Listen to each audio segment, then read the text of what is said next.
India US trade deal पर राहुल गांधी ने बयान दिया है। उन्होंने कहा कि इंडिया का टेक्सटाइल सेक्टर 5 करोड़ परिवारों को रोजगार देता है। प्राइम मिनिस्टर नरेंद्र मोदी की यूएस डील इंडिया की टेक्सटाइल इंडस्ट्री को बर्बाद कर देगी, पूरी तरह से खत्म कर देगी। और वो ये जानते हैं, पूरा देश भी जानता है। मैंने पार्लियामेंट में ये समझाया भी कि बांग्लादेश को 100% टैक्स के साथ फ्री पास मिलता है, जबकि इंडिया पर 18% टैक्स लगाया जाता है। इसका नतीजा ये होगा कि बांग्लादेश की टेक्सटाइल इंडस्ट्री हावी हो जाएगी और इंडिया की टेक्सटाइल इंडस्ट्री को खत्म कर देगी।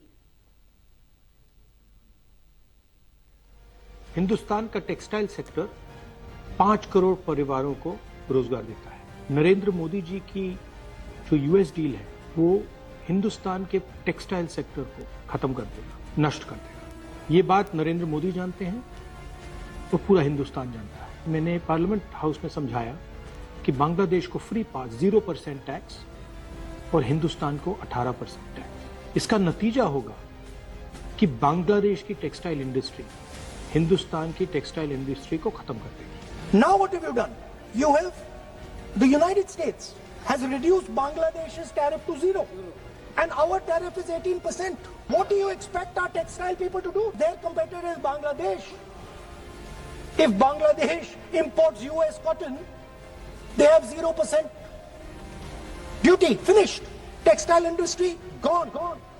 नरेंद्र मोदी जी के एक मंत्री ने बोला कि अगर हम भी यूएस कॉटन इंपोर्ट करेंगे तो हमें भी वो फायदा मिलेगा। मगर सच्चाई है कि हमारा कॉटन बांग्लादेश जाता है, हमारा कॉटन हिंदुस्तान की टेक्सटाइल मिलों को चलाता है। तो अगर हमने बांग्लादेश का रास्ता चुना तो हमारे पूरे के पूरे कपास के किसान और कॉटन की इंडस्ट्री खत्म हो जाएगी, और अगर हमने नहीं चुना तो हमारी टेक्सटाइल की इंडस्ट्री खत्म हो जाएगी। ये सच्चाई है। पीयूष गोयल जी, झूठ मत बोलिए। इसलिए मैं इसको सरेंडर कहता हूं, क्योंकि ये डील या तो कपास के किसान को मारेगा, या टेक्सटाइल इंडस्ट्री को मारेगा, या फिर दोनों को उड़ा देगा। इनके मंत्री को यह भी नहीं मालूम कि बांग्लादेश अब हिंदुस्तान से कपास नहीं खरीदेगा, और उन्होंने निर्णय ले लिया है कि वो यूएस से कॉटन इंपोर्ट करें। यह है यूएस डील, नरेंद्र मोदी जी की डील की सच्चाई।